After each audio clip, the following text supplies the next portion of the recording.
Assalamualaikum warahmatullahi wabarakatuh. Bagaimana keadaannya anak-anak? Semoga selalu dalam keadaan sehat ya. Jika di pertemuan sebelumnya kita sudah belajar tentang berbagai perlawanan rakyat terhadap penjajahan pemerintahan Hindia Belanda. Nah, di pertemuan kali ini kita akan belajar tentang latar belakang munculnya nasionalisme Indonesia, di mana ini terjadi pada awal abad ke-20. Jadi kalau kita flashback ke belakang, sebelum awal abad ke-20, nah, ini perjuangan di Indonesia itu masih bersifat kedaerahan ya. Seperti misalnya ada perang Diponegoro, lalu ada perang Tuanku Imam Bonjol, lalu ada perang Patimura, dan lain sebagainya. Itu sifatnya masih kedaerahan. Nah, pada awal ke-20 ini timbullah kesadaran bahwa perlunya dibangun semangat persatuan. Kita harus bersatu bersama-sama untuk melawan penjajah dari tanah air kita.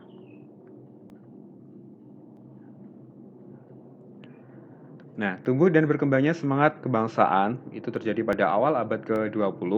Corak perjuangan bangsa Indonesia berubah nih, dari yang sebelumnya sifatnya kedaerahan menuju perjuangan yang sifatnya nasional. Lalu faktor apa aja sih yang melatar belakangi terjadinya pergerakan nasional di Indonesia? Nah, ini ada dua faktor. Ada faktor internal dari dalam, lalu ada faktor eksternal. Yang pertama, faktor dari dalam dulu, faktor internal.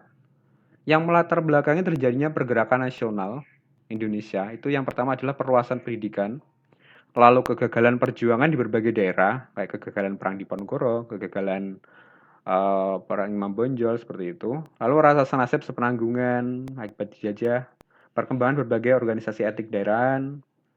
Nah, itu faktor internal.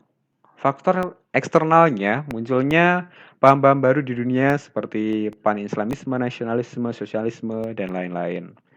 Lalu kemenangan Jepang atas Rusia pada perang tahun 1905. Lalu perkembangan berbagai organisasi pergerakan nasional di berbagai negara. Nah, akan kita ulas satu-satu. Yang pertama, tadi adalah faktor internal, yaitu perluasan pendidikan. Nah, ini kalau kita flashback ya, anak-anak, kemarin pada waktu itu, pemerintah Hindia Belanda mengeluarkan berbagai kebijakan, ya seperti tanam paksa, lalu ada kerja paksa, dan lain-lain. Nah, timbullah kritik dari berbagai pihak bahwa hal yang dilakukan oleh Belanda itu sangat menyengsarakan rakyat.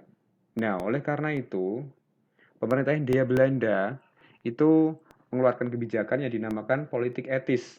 Politik etis ini adalah politik balas budi. Nah, ini meliputi 3 hal, yaitu di bidang irigasi untuk membangun sistem pengairan pertanian, lalu emigrasi.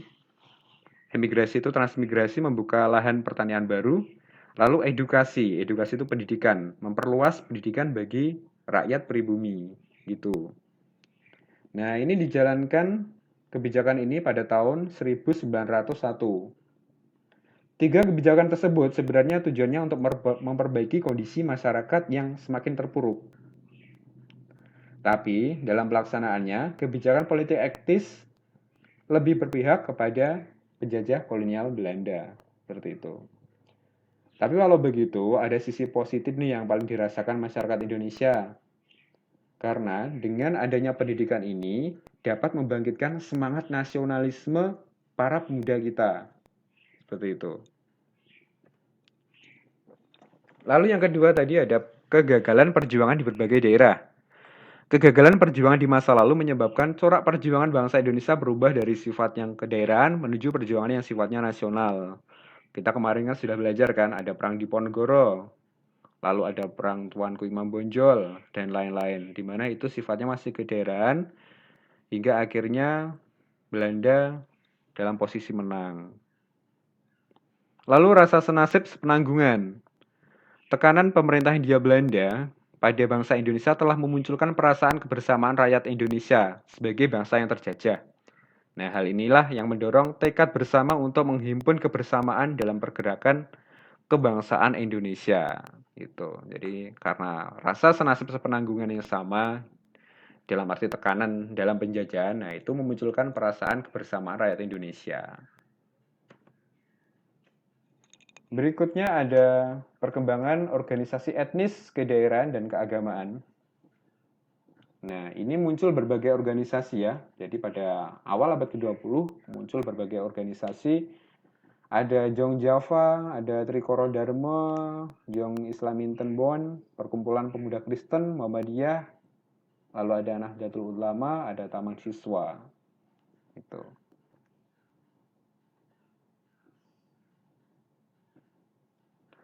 Nah, berikutnya ada perkembangan berbagai paham baru. Paham-paham baru itu seperti pan-islamisme, nasionalisme, liberalisme, sosialisme, dan lain-lain. Nah, paham-paham tersebut mengajarkan bagaimana langkah-langkah memperbaiki kondisi kehidupan bangsa Indonesia. Nah, itu tadi adalah faktor internal. Faktor internal yang menyebabkan munculnya nasionalisme di Indonesia. Nah, berikutnya adalah faktor eksternal. Itu adalah faktor dari luar. Apa aja sih? Yang pertama, kemenangan Jepang atas Rusia pada tahun 1905. Jadi waktu itu Jepang memenangkan peperangan dengan Rusia ya pada waktu itu. Lalu yang kedua, berkembangnya nasionalisme di berbagai negara. Jadi pada abad ke-20, negara-negara terjajah di Asia Afrika menunjukkan perjuangan pergerakan kebangsaan di India dan di lain tempat yang lain. Berikutnya adalah Organisasi Pergerakan Nasional Indonesia. Ada Budi Utomo, ada Serikat Islam, Industri Partij, ada Perhimpunan Indonesia, ada Partai Nasional Indonesia. Pertama kita bahas dulu Budi Utomo. Jadi Budi Utomo pada awalnya itu dibentuk oleh mahasiswa kedokteran di Stovia. Jadi mereka sepakat untuk memperjuangkan nasib rakyat Indonesia dengan memajukan pendidikan. Nah, Budi Utomo ini dibentuk pada tanggal 20 Mei 1908 dan memilih Dr. Sutomo sebagai ketua. Itu. Makanya pada tanggal 20 Mei itu adalah Hari Kebangkitan Nasional. Yang kedua adalah Serikat Islam. Itu didirikan tahun 1911 oleh Kiai Haji Samanhudi dan R.M. Tirto di Suryo di Solo untuk melindungi pedagang pribumi dari ancaman pedagang Tiongkok. Lalu SDI berubah nama menjadi Serikat Islam. Perubahan nama agar kegiatan organisasi lebih terbuka ke bidang yang lain. Pada tahun 1913, Serikat Islam dipimpin oleh Hos Cokro Aminoto. Berikutnya adalah Industri Partij. Ini didirikan oleh 3 serangkai ya. Ada Dawes Dekker, lalu R.M. Suwardi Suryaningrat, dan Dr. Cipto Mangunkusumo. Masih ingat Suwardi Suryaningrat itu siapa? Iya, Ki Hajar Dewantara. Lalu Industri Partij dideklarasikan ini tanggal 25 Desember tahun 1912, tujuannya untuk mengembangkan semangat nasionalisme bangsa Indonesia. Berikutnya ada Perhimpunan Indonesia. Ini namanya semulanya adalah Indische Vereniging. PI ini didirikan oleh orang-orang Indonesia di Belanda tahun 1908. Lalu tahun 1922 berubah nama menjadi Indische Vereniging dengan kegiatan utama politik.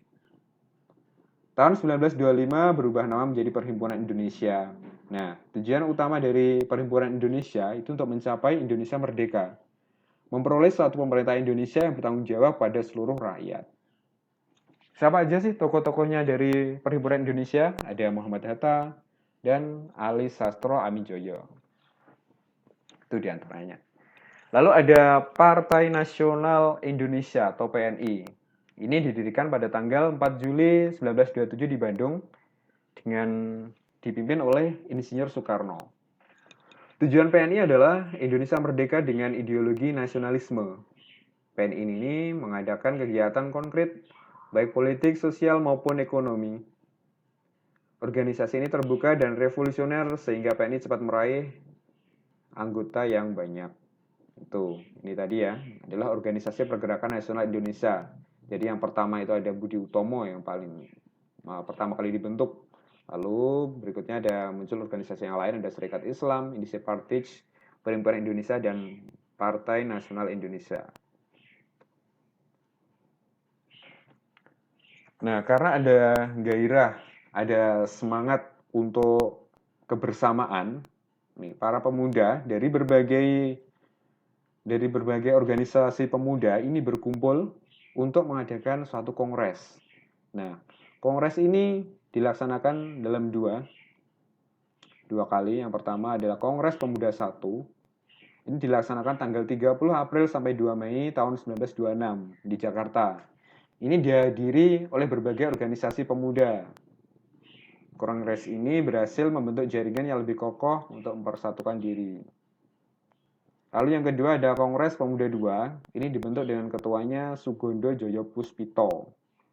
Kongres yang kedua ini diselenggarakan tanggal 27 sampai 28 Oktober 1928, dihadiri oleh perwakilan organisasi pemuda dari seluruh Indonesia. Seperti anak-anak yang tahu ya, banyak organisasi pemuda.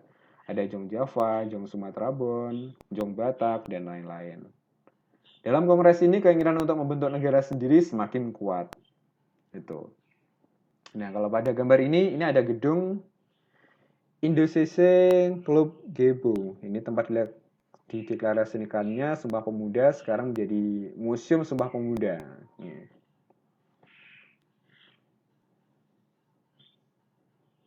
Nah, ini adalah teks Sumpah Pemuda. Anak-anak muda tahu ya. Kita next saja. Beberapa keputusan penting Kongres yang kedua ini tanggal 27 sampai 28. Yang pertama ikrar Sumpah Pemuda. Lalu menetapkan lagu Indonesia Raya ciptaan W.R. Supratman sebagai lagu kebangsaan Indonesia. Lalu menetapkan bendera merah putih sebagai lambang negara Indonesia. Nah, itu tadi materi untuk hari ini. Pesan Bapak tetap belajar, semangat belajar ya. Jangan lupa untuk tugas-tugasnya dikerjakan yang belum. Jika merasa ragu apakah sudah mengerjakan tugas atau belum, silahkan tanya sama guru ya. Oke, baik. Tetap jaga kesehatan. Semoga selalu sehat selalu dimanapun berada. Oke, Bapak akhiri. Wassalamualaikum warahmatullahi wabarakatuh.